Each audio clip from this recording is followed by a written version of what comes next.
Corsica Linea, c'est une compagnie maritime de transport de fret et de passagers qui opère des lignes régulières entre la Corse et le port de Marseille, ainsi que le port de Marseille et le Maghreb. On transporte plus de 950 000 passagers environ par an et jusqu'à 1,5 million de mètres linéaires de fret. Notre objectif, c'est de réduire nos émissions de CO2 de moins 40% d'ici à 2030 par rapport à nos niveaux de 2022. Donc avec 3 leviers principaux. Le premier, c'est l'excellence opérationnelle, baisser la vitesse de nos navires entre autres. Le deuxième levier, c'est adapter et trouver des solutions techniques pour adapter la flotte et améliorer l'efficience énergétique de chaque navire. Et le troisième levier, c'est le recours à des carburants décarbonés, dont le GNL et le biocarburant, le biodiesel.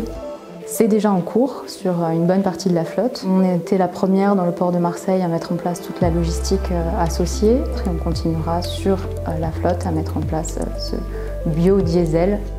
Parmi les autres mesures qui ont un impact plus local sur à la fois les populations mais aussi la qualité de l'air dans les villes que l'on dessert, on a mis en place le branchement électrique à quai sur 3 de nos navires qui sont équipés depuis quelques années déjà et qui ont été parmi les premiers navires équipés en France.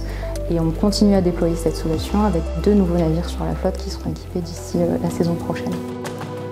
Parmi les autres critères sur lesquels on essaye de mettre l'accent, c'est aussi le sujet de la biodiversité, pour lequel on a d'une part à bord un logiciel donc, de repérage des cétacés qui s'appelle REPSET.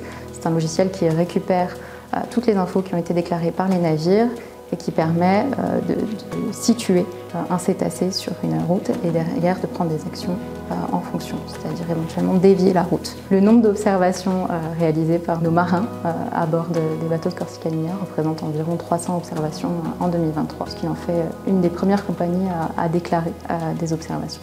Notre prochain challenge, c'est d'appréhender le sujet de la biodiversité avec des actions concrètes qui sont mesurables, qu'on met en place, qui ont un double effet à la fois sur nos émissions de CO2 mais aussi sur le bruit sous-marin.